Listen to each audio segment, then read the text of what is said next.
Хэрвээ гурвалжны орто төв нь хүндийн төвтөөгөө давхцдаг бол уг гурвалжин адил талд гурвалжин байна гэдгийг баталцгаая.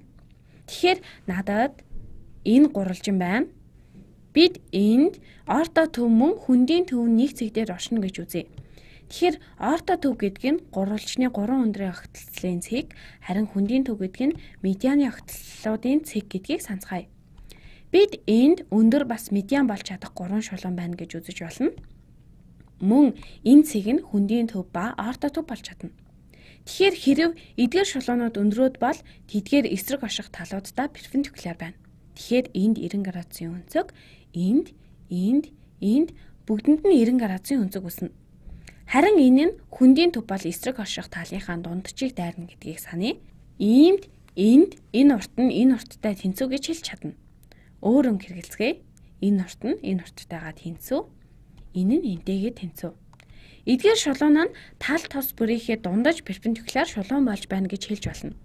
Тэгэхээр энэ зөвхөн орто төв, хүндийн төв биш болж байна. Энэ бас гурвалжны багтаасан тойргийн төв болно. Бид олсон зүйлээ бүгдийг тэмдэглэж үзье. Энэ бол орто төв, мөн хүндийн төв. Үүний шинж чанар, ялангуяа хүндийн төвийн шинж чанарыг бид нар мэднэ. Гэхдээ одоо үүнийг адил тал гурвалжин гэж баталцгаая. Эхлээд эдгээрийг үсгээр тэмдэглэцгээе. Ингл илүү дээр болох баха. Тэгэхээр А, Б, С, Д, Е, F гэж нэрлэцгээе. Мөн энд хүндийн төвийг G гэж тэмдэглэж болно. Тэгэхээр эхлээд AFG гурвалжин, мөн EFG гурвалжинг харцгаая. Тэгэхээр AFG гурвалжин, мөн EFG гурвалжинг харцгаая.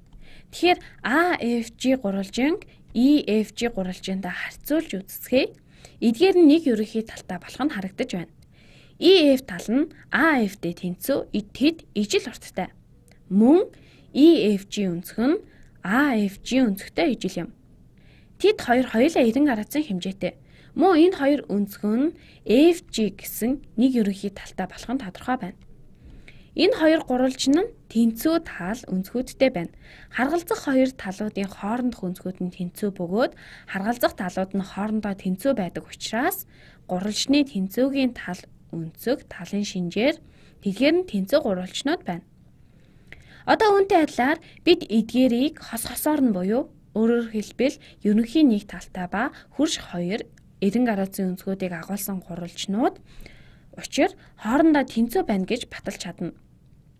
Дээрхтэй адилаар EDG гурвалжинг CDG гурвалжинтай тэнцүү байна.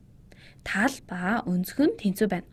Өөрөөр хэлбэл энэ тал мөн үүнтэй адилаар гурвалжин CBG-ийн гурвалжин ABG-тэй тэнцүү. Тэгэхээр энэ өөрөө их сонирхолтой. Бид хэрэв хоёр гурвалжин тэнцүү бол харгалзах бүх тал өнцгүүд нь тэнцүү гэдгийг мэднэ. Жишээ нь бид энэ цэнхэр өнцгийн хэмжээг мэдэж байвал энэ гурвалжинд харгалзах энэ өнцгийн хэмжээ ижил хэмжээтэй болно. Би үүнийг цэнхэр өнгөөр тэмдэглэе. Мөн хэрвээ энэ өнгийг ягаанаар тэмдэглэвэл AFG гурвалжны харгалзах өнцөг нь үүнтэй тэнцүү байна. Үүнийг мөн ягаанаар тэмдэглэе.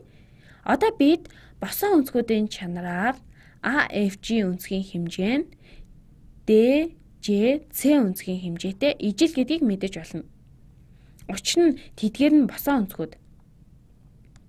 Энэ өнцгийн хэмжээ нь ямар ч байлаа гэсэн CDG гурвалжин EDG гурвалжинтай тэнцүү учир харгалзах өнцгүүд нь тэнцүү байна.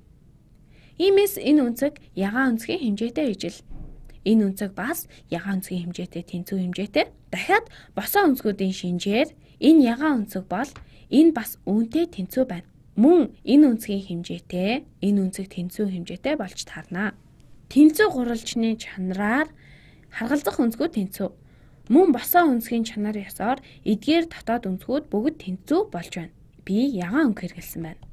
Энд одоо энэ гурвалжинг нэг өнцөг нь 90 градус, нөгөө өнцөг нь ягаан өнцөг байх гурвалжнуудад хуваасан байна. Тэгэхээр тэдгээрийн 3 дахь өнцөг нь 180 градусаас хасах нь ягаан өнцөг байна. Эсвэл 90-с хасах нь ягаан өнцөг байна. Мөн энэ цэнхэр өнцөг бол үнэн хэрэгтээ 90-с хасах нь ягаан өнцөг юм.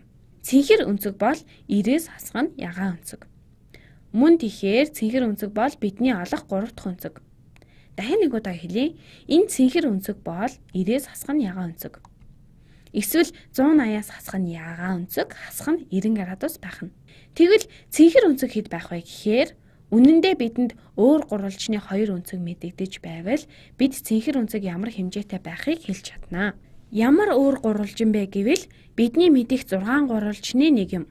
Тэдний 90 градусын өнцөг, ягаан өнцөг хоёр нь ерөнхий. Тэгэхээр тэдний 3 дахь өнцөг нь ижил байна. Мөн л бид энэ цэнхэр өнцгийг тодорхойлж байна. Одоо хэрэг бид IAC өнцгийг харвал IAC өнцөг нь 2 цэнхэр өнцгийн нийлбэртэй тэнцүү байхыг харж чадна. Өөрөөр хэлбэл IAC өнцөг нь 2 цэнхэр өнцөгтэй тэнцүү.